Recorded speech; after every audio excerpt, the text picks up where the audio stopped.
Cette organisation n'a pas seulement influencé l'Allemagne de l'entre-deux-guerres, mais a aussi laissé une empreinte indélébile sur l'idéologie nazie. Mais où était située cette mythique Thulé? Qui étaient ses membres influents comme Rudolf Hess et Alfred Rosenberg? Et y a-t-il des liens occultes avec la franc-maçonnerie? Accrochez-vous, car ce voyage au cœur de l'obscurité pourrait bien ébranler votre vision de l'histoire. Où se trouvait Thulé? Le nom de Thulé renvoie à une île légendaire mentionnée pour la première fois par l'explorateur grec Pythéas au IVe siècle avant Jésus-Christ. Située à l'extrême nord, Thulé était, selon lui, la dernière terre habitée avant les confins du monde. Les descriptions de Pythéas ont inspiré de nombreux mythes, plaçant Thulé dans des régions aussi variées que l'Islande, la Norvège, les îles Shetland ou même le Groenland. Pour les membres de la société de Thulé, cette île représentait la patrie originelle de la race aryenne, une terre mythique où régnait une civilisation supérieure que les Aryens modernes devaient restaurer en Europe. Les activités concrètes de la société de Thulé. La société de Thulé n'était pas seulement un cercle ésotérique préoccupé par les rituels occultes. Elle jouait un rôle actif et tangible dans la vie politique et culturelle de l'Allemagne de l'époque. Voici un aperçu de ses principales activités. Propagande et diffusion d'idées. La société de Thulé était un véritable centre de propagande. Elle diffusait ses idées racistes et antisémites à travers des publications, des brochures et des journaux. L'un des organes les plus influents de Thulé était le journal Münchener Beobachter, qui fut racheté par la société en 1918.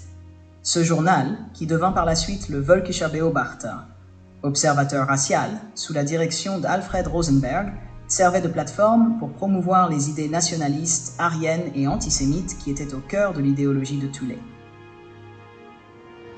2. Activités politiques. La société de Thulé joua un rôle crucial dans la création du Parti ouvrier allemand, DAP, qui devint plus tard le Parti national-socialiste des travailleurs allemands, NSDAP, mieux connu sous le nom de Parti nazi. Les membres de Thulé, comme Karl Harrer et Anton Drexler, furent parmi les fondateurs du DAP, et ils ont utilisé leur influence pour attirer des personnalités comme Adolf Hitler dans leur rang. Le soutien financier et logistique de Thulé fut déterminant dans les premières années du parti. 3. Réseautage et recrutement. Thulé servait également de réseau social pour l'élite nationaliste allemande.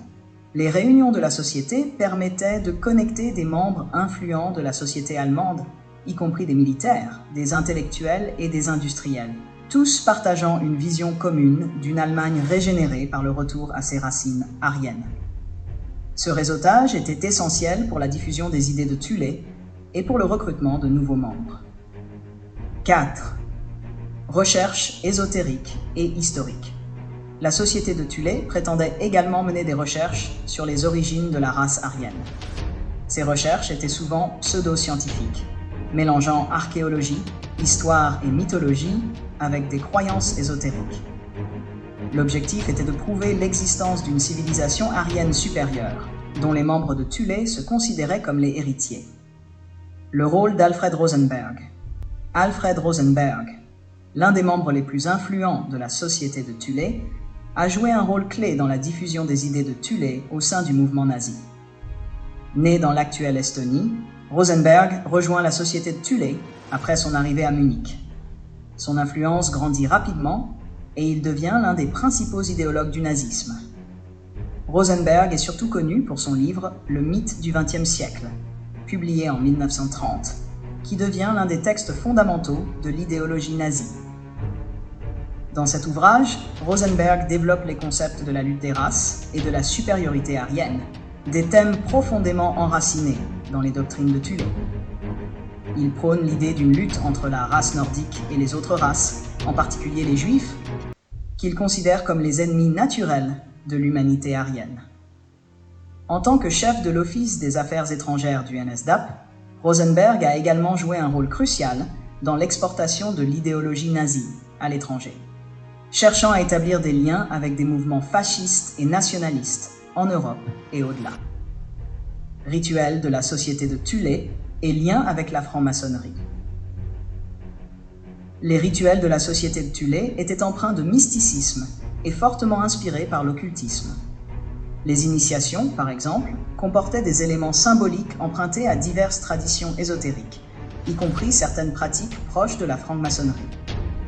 Cependant, contrairement aux francs-maçons, qui prônent souvent des idéaux de fraternité universelle et de tolérance, la société de Thulé se concentrait sur l'idée de pureté raciale et de supériorité aryenne. Il est intéressant de noter que plusieurs membres fondateurs de la société de Thulé, dont Rudolf von Sebottendorf, avaient été initiés à la franc-maçonnerie et à d'autres sociétés secrètes orientales. Sebottendorf lui-même avait étudié les rituels soufis et maçonniques pendant son séjour en Turquie. Cependant, au lieu d'adopter les principes universalistes de la franc-maçonnerie, il les a déformés pour les adapter à l'idéologie raciale et nationaliste de Thulé. Ainsi, bien qu'il y ait des similitudes rituelles, les objectifs et les motivations de la société de Thulé étaient radicalement différents de ceux des francs-maçons. Conclusion : la société de Thulé, loin d'être une simple organisation ésotérique, a eu un impact concret et profond sur l'Allemagne de l'entre-deux-guerres et sur l'émergence du nazisme. Par ses activités de propagande, son implication politique et son réseau influent, elle a contribué à façonner l'idéologie raciale et antisémite qui caractérisait le régime nazi.